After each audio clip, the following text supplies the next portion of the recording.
Last part में हमने देखा था येफेंग ने ऑक्शन हाउस से उस घोस्ट ग्लो ब्यूटी हर्ब को मिस्टिक एलिमेंट एलिक्सर के एक्सचेंज में खरीद लिया था। अब आगे तो इस एपिसोड की स्टार्टिंग में हम येफेंग को देखते हैं जो अपने घर की तरफ जा रहा था। इधर लिली और उसकी सर्वेंट भी येफेंग का पीछा कर रहे थे, पर इसका पता येफेंग को चल जाता है। तो येफेंग उनसे कहता है तुम काफी समय से मेरा पीछा कर रहे हो तो अब बाहर आ जाओ। पर लिली अपनी सर्वेंट से कहती है हमने स्ट्रॉन्ग ऑरा सप्रेसिंग टेक्निक को यूज किया है, तो येफेंग को हमारे बारे में ऐसे पता नहीं लग सकता, वो सिर्फ एक तुक्का मार रहा है। इधर येफेंग समझ गया था वो ऐसे बाहर नहीं आएंगे, तो वो कहता है लगता है यहाँ कोई भी नहीं है, मुझे यहाँ से जाना चाहिए क्योंकि अभी मुझे घर जाकर पूल में नहाती हुई ब्यूटीफुल गर्ल की पेंटिंग भी बनानी है। तो ये सुनकर लिली अपनी सर्वेंट से कहती है हम सच में पकड़े गए। तो जेसिका लिली से पूछती है आखिर उसे कैसे पता कि येफेंग को पता लग गया है हम उसका पीछा कर रहे हैं। तो लिली थोड़ा हेजिटेट हो जाती है और जेसिका को कुछ भी नहीं बताती। और अब वो लोग बाहर आते हैं तो वो देखते हैं येफेंग वहाँ से चला गया है। पर तभी लिली और जेसिका पर एक बंदा अटैक करने आ जाता है जो 9 हेवन दाव प्लेस से आया था। और वो लिली से कहता है तुम्हें मारने के लिए मैंने कितने ही लोगों को मार दिया और तुम मुझे इस फॉरेस्ट के बीच में मिली हो। अब लिली भी उस पर्सन से पूछती है क्या उसे मारने के लिए उसे उसके अंकल ने भेजा है और उसके पेरेंट्स कहाँ हैं। तो वो पर्सन कहता है मुझे इसके बारे में नहीं पता और तुम्हारे अंकल की इतनी औकात नहीं कि वो मुझे ऑर्डर दे सके, मैं तो बस 9 हेवन दाव प्लेस के ऑर्डर पर तुम्हें यहाँ खत्म करने के लिए आया हूँ। और वो लिली पर अटैक कर देता है। इधर सीन कट होकर येफेंग पर आता है जिसने उस घोस्ट ग्लो ब्यूटी हर्ब की मदद से बॉडी ट्रांसफॉर्मेशन एलिक्सर को बना दिया था, जिसके बारे में वो अपने एक जनरल को बता रहा था। पर वो जनरल सोचता है किसी एलिक्सर का नाम इतना लंबा कैसे हो सकता है। अब येफेंग उस एलिक्सर को जनरल को देकर कहता है इसे ग्रैंडफादर को दे देना जिससे उनकी सभी इंजरीज हील हो जाएंगी। तभी येफेंग के सामने वाली बिल्डिंग पर एक ब्लास्ट होता है तो येफेंग उसकी तरफ चला जाता है। तभी उस ब्लास्ट वाली जगह से लिली भी येफेंग की तरफ आती है तो वो दोनों टकराकर नीचे आ जाते हैं। और तभी येफेंग देखता है लिली के मुंह से खून निकल रहा है और इधर वो पर्सन भी अब जेसिका को मारते हुए वहाँ आ जाता है। तो येफेंग लिली को उठाकर पीछे हो जाता है। तो वो पर्सन कहता है जल्दी से लिली को छोड़कर यहाँ से चले जाओ। तो येफेंग लिली को साइड में बैठाकर अपनी स्वॉर्ड निकालकर उस पर्सन से पूछता है आखिर वो कौन है। तो वो पर्सन कहता है तुम्हें इसके बारे में जानने की जरूरत नहीं है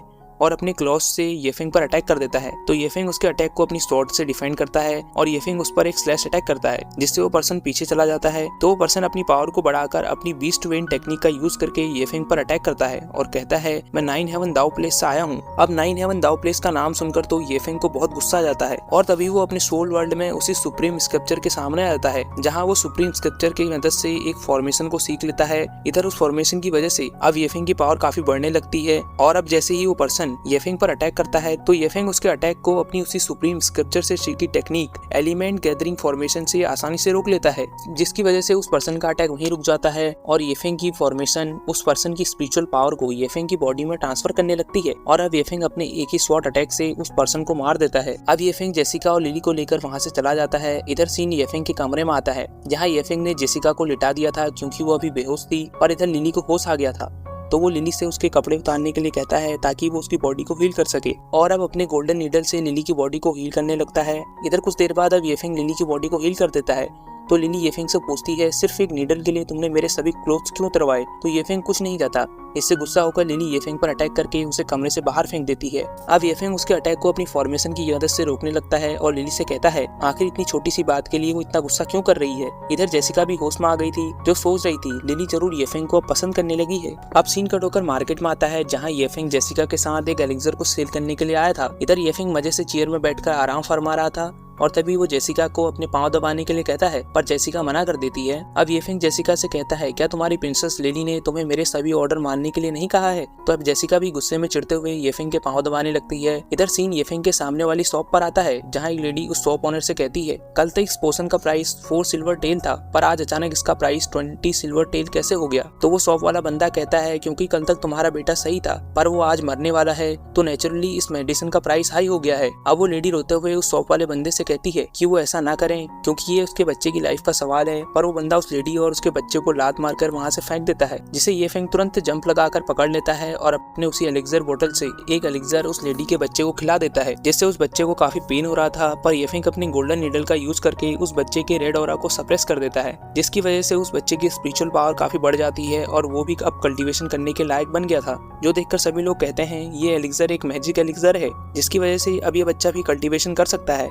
अब वो लेडी और वो बच्चा दोनों येफेंग का थैंक्स करके वहाँ से चले जाते हैं। इधर अब येफेंग दोबारा अपनी चेयर पर बैठ गया था, पर तभी वो शॉप वाला बंदा वहाँ पर अपने मास्टर को लेकर आ जाता है और बदतमीजी से येफेंग की टेबल पर पाँव रखकर उस एलिक्सर बोतल को ले लेता है और येफेंग की टेबल को भी तोड़ देता है, जिससे येफेंग को भी गुस्सा आ गया था तो वो भी उसकी तोड़ने के लिए तैयार हो जाता है। पर तभी उस शॉप वाले बंदे का मास्टर आगे आकर येफेंग से कहता है वो इस पूरी सिटी के सभी मेडिसिन शॉप्स को ओन करता है और अगर येफेंग को अपने मेडिसिन को यहाँ सेल करना है तो येफेंग को उसके साथ फाइट करनी होगी और उसे डिफीट करना होगा, और अगर येफेंग जीत जाता है तो येफेंग अपने एलिक्सर को यहाँ सेल कर सकता है और साथ ही उसके सभी मेडिसिन शॉप भी येफेंग के हो जाएंगे। मगर येफेंग अगर हार जाता है तो येफेंग को उस एलिक्सर के फॉर्मूला को उस शॉप वाले बंदे को देना होगा। ये सुनकर अब येफेंग भी फाइट के लिए रेडी हो जाता है। इधर सीन अरीना में आता है जहाँ सबसे पहले वो शॉप वाला बंदा फाइट के लिए अरीना में आता है और येफेंग से कहता है वो क्वी कंडेंसेशन के पीक का कल्टीवेटर है, तो येफेंग तुम डरकर भाग मत जाना। वैसे इस बंदे का नाम वांग साओ है। इधर येफेंग को उसकी बातों से कोई फर्क नहीं पड़ता और वो अपनी शॉट को लेकर अरीना में आ जाता है। इधर वांग साओ अपनी स्पिरिचुअल पावर को लीज करता है और अपनी घोस्ट मूव का यूज करके येफेंग पर अटैक करता है और येफेंग अपने एक ही शॉर्ट अटैक से वांग साओ का गेम खत्म कर देता है। ये देखकर तो उसका मास्टर भी पूरी तरह शॉक हो गया था और साथ ही वहाँ खड़े लोग भी कहते हैं येफेंग कितना पावरफुल है जिसने वांग साओ को एक स्लैश अटैक में ही मार दिया। अब वांग साओ का मास्टर भी वहाँ से भागने लगता है और कहता है तुमने सिटी मिनिस्टर के बेटे को मार दिया है। पर तभी येफेंग उसके सामने अपीयर होकर उसे एक पंच में हवा में उड़ाकर अपनी किक से अरीना में पटक देता है और कहता है मुझे फर्क नहीं पड़ता वो किसका सन था, पर वो किसी मरते हुए पर अपनी पावर को दिखा रहा था और मैं ऐसे लोगों को कभी भी माफ नहीं करता, इसलिए वांग साओ मरना डिजर्व करता था। इधर ये सुनकर वहाँ खड़े लोग भी चिल्लाने लगते हैं कि इस मास्टर को भी मार दो क्योंकि इन्होंने अपनी पावर के बल पर नॉर्मल सिटीजन को टॉर्चर किया है और हमेशा मेडिसिन के प्राइस में मनमानी की है जिससे कई मासूम लोगों की जान चली गई। अब वो मास्टर भी सभी लोगों को गाली देकर चुप रहने के लिए कहता है और कहता है अगर मैं मर गया तो तुम्हें कभी भी मेडिसिन नहीं मिलेगी। पर तभी येफेंग उसे गिराकर उससे कहता है तुम इन लोगों के लिए इतने भी इम्पोर्टेंट नहीं हो और अपने एक ही अटैक से उसे वहीं पर मार देता है। और अब येफेंग जेसिका के साथ घर को जाने लगता है। पर तभी दो गार्ड्स येफेंग से कहते हैं उन्हें सिटी ओनर ने बुलाया है। अब सीन सिटी ओनर के हाउस में आता है जहां सिटी ओनर येफेंग से बोल रहे थे तुम्हारे जैसे लोग ही इस किंगडम के पिलर हैं जिसकी वजह से ये किंगडम अभी भी सेफ है और यहाँ अभी भी ह्यूमैनिटी जिंदा है। और अब येफेंग सिटी ओनर से कहता है आपकी क्वी एनर्जी काफी कम लग रही है और आपका फेस भी काफी थका हुआ लग रहा है, तो क्या आप किसी हार्ट कंडीशन से गुजर रहे हैं।